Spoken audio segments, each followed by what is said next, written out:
நியாயம் நேர்மையான அரசு அதிகாரி இருந்தாலும் அவங்க வெட்டான், சமூக ஆர்வலரையும் வெட்டான். அப்படின்னா இனிமேலுக்கு நாங்களும் ஆயுதத்தோடு எங்களுடைய பணியை செய்யணும் என்று இந்த அரசு விரும்புகிறதா?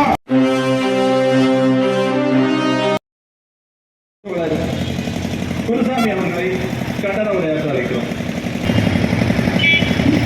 மதுரை மாவட்டத்துடைய கீழூர் ஆசிரியர் உள்ள 10 நிலையங்களை மீட்பதற்காக போராடி பாதிக்கப்பட்ட அதில் நண்பர் முத்துராஜா அவர்களுக்கு நீதி கட்டி பஞ்சம நிலையங்களை எல்லாம் உடனடியாக மீட்க முடியும் நடைபெற்றுக் கொண்டிருக்கிற இந்த கண்டன ஆர்ப்பாட்டத்திற்கு முன்னிலை வைக்கக்கூடிய மக்கள் தமிழகத்தினுடைய அமைச்சர் நிலவரம் அவர்களுக்கு மக்களிடம் தெரிவித்துக் கொண்டு இந்த அழைப்பை ஏற்று இந்த கடும் வெயிலிலும் தங்களுடைய பங்களிப்பை ஜனபூர்வமாக காட்டிக் கொண்டிருக்கிற அனைத்து ஜனநாயகர்களுக்கும் வணக்கத்தை தெரிவித்துக் கொள்கிறேன். நண்பர்களே, சமீப காலங்களாக அரசு செய்கிற வேலையெல்லாம் இன்றைக்கு நாம் செய்து கொள்ள வேண்டிய அவசியத்தில் தள்ளப்பட்டிருக்கிறோம். ஒரு புதிய விஷயங்களை இந்த அரசுக்கு நாம் கவனத்துக்கு கொண்டு வருவது வேறு. ஆனால் சட்டப்படி செய்ய வேண்டிய வேலையை இந்த அதிகாரிகள் செய்வதில்லை, அரசு செய்வதில்லை.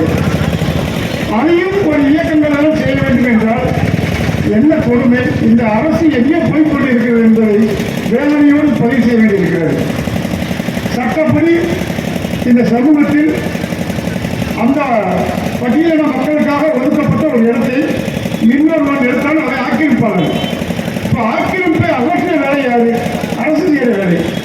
இந்த வேலையை ஒரு சமூக ஆர்வலராக நின்று தம்பி முத்துராஜா அவர்கள் அந்த முயற்சி எடுத்திருக்கிறாங்க அப்படின்னா அவருக்கு பக்கவாகமாக நின்று உதவி செய்வதை விட்டுவிட்டு இங்கே இருக்கக்கூடிய அரசியல்வாதிகளுடைய பலத்தில் அதிகாரிகளுடைய தொழிலோடு அந்த தம்பி தாக்கப்பட்டிருக்கிறாங்க என்றால் இது எந்த வகையான நீதி? தொடர்ந்து தமிழகத்தில் இப்படி சொல்லிட்டு மாறாத அளவுக்கு வன்முறை அதிகரிச்சிருக்கு. குறிப்பாக பட்டியலின மக்கள் மீது நல்லா படிக்கலாம் என்பதற்காகவே வச்ச ஒரு காட்டு முன்னாடி கூட்டமும் இருக்கு. நல்லா கபடி ஆடுனா அதுக்கும் வெட்டான். ஒரு பொண்ணை அவனுக்கு விரும்பிய ஒரு பொண்ணை தேர்வு செஞ்சாலும் அதையும் வெட்டான்.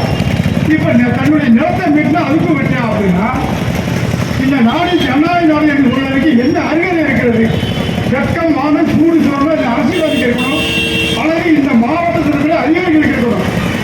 இந்த ரெண்டும் இல்லாமல் ஏதாவது லஞ்சம் கிடைக்குமா, ஏதாவது கொள்ளையடிக்க முடியுமா என்ற அரசியல்வாதிகளும் அதிகாரிகளும் நிறைந்து விட்டார்கள் என்பதுதான் தம்பி முத்துராஜாவுடைய இந்த கொடூர செயலை நாம் புரிந்து கொள்ள முடிகிறது.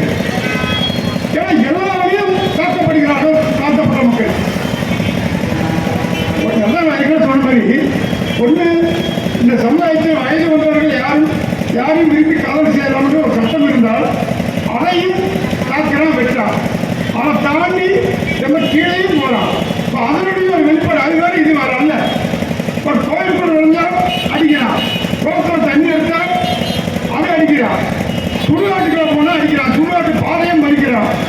அதனுடைய நீட்சி தான் இப்போ இன்னும் தாண்டி அவனுக்குன்னு ஒதுக்கப்பட்ட அந்த மக்களுக்காக ஒதுக்கப்பட்ட இடத்தையும் நான் ஆக்கிரமிப்பு பண்ண சொன்னால் இந்த அரசு ஆக்கிரமிப்பாளனுடைய பக்கம் இருக்கிறதா இல்லை தாக்கப்பட்ட மக்கள் பக்கம் இருக்கிறாங்கிற கேள்வி நம்ம முன்னாடி திரும்ப திரும்ப வருகிறது. இது இங்கோட்டு அங்கோட்டு ஏதோ தெரியாமல் நடக்கிறது என்பது அல்ல, தொடர்ச்சியாக எல்லா வழியும் நடக்கிறது. ஒரு பெண்களுக்கும் இதே நிலைதான். ஏற்கனவே தலித்து மக்களுக்கு பட்டியல மக்களுக்கு என்ன கொடுமை நடந்ததோ இதே அளவு இன்னைக்கு பெண்களுக்கும் நடக்கிறது. ஆக இந்த சமூகத்தில் நாம் எப்படி பாதுகாக்கப்படணும்னு தெரியல. சிறுபான்மை மக்களுக்கு அதை நடக்குது. நீதிமன்ற தீர்ப்பை நீங்க பார்த்துருப்பீங்க. ஆக இங்கே ஜனநாயகம் என்பது ஒவ்வொரு நாளும் செத்துக் கொண்டிருக்கிறது. பாசிசம், சாதி ஆதிக்கம் அரங்கேறிக் கொண்டிருக்கிறது. இதுதான் நம் முன்னாடி இருக்கக்கூடிய ஒரு கேள்வியாக இருக்கிறது.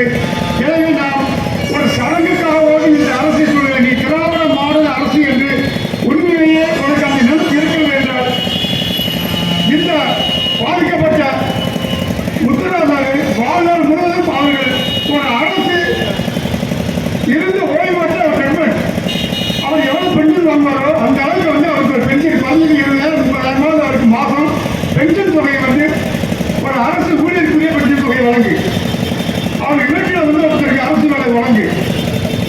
இதில் ஈடுபட்ட குற்றவாளிகளில் 7 குற்றவாளிகளையும் வன்கொடுமை சட்டத்தில் பிசிஆர் ஆட்சியில் வந்து நீ வந்து கைது செய். அதுதான் நீ குழந்தை வந்து நியாயத்தின் பக்கம் ஜனநாயகத்தை நிறுவனத்தில் நீ முயற்சிக்கிறது அர்த்தம். எவ்வளவு கேவல பேச்சு திருக்கு பையன் 1-2 பேரை வந்து பார்த்துக்கிட்டு காலையில் 5 மணிக்கு நான் ஆயுதம் தூக்க போனேன், அவன் திருப்பி தாமலையா நான் வந்து என்கவுண்டர் பண்ணு சொல்லி நாடகம் ஆடுறதெல்லாம் விட்டு இங்கே வேலை காட்டு பாத்ரூம் வந்து வலிக்க விடுறதெல்லாம் அவங்க சும்மா கேவலத்தை இங்கே இருக்கு போய் யாரும் செய்யலாம். இது போன்ற சாதி வெளியிட்ட ஒன்று அதிகாரத்தை காட்டு. இல்லை என்றால் சீனா தான் எங்களுக்கு ஞாபகம் வருது. ஏன்னா சீனாவில் கூடிய ஒரு திறமை கொண்டவங்கன்னா கூட இந்த ரவுடி பையன் வந்து வெட்டுவாங்க. அந்த ஊருடைய நிலப்படியே இருந்தது. அதனால அந்த தோழர்கள் என்ன செய்வாங்கன்னா ஒரு கூட்டம் நடத்தினா கூட ஆயுதத்தோடு போய் நின்று கூட்டம் நடத்துவாங்க. இப்போ நிலைமை என்ன தெரியுது? பட் நேர்மையான அரசு அதிகாரி இருந்தாலும் அவனு வெட்டான், சமூக ஆர்வலரையும் வெட்டான். அப்படின்னா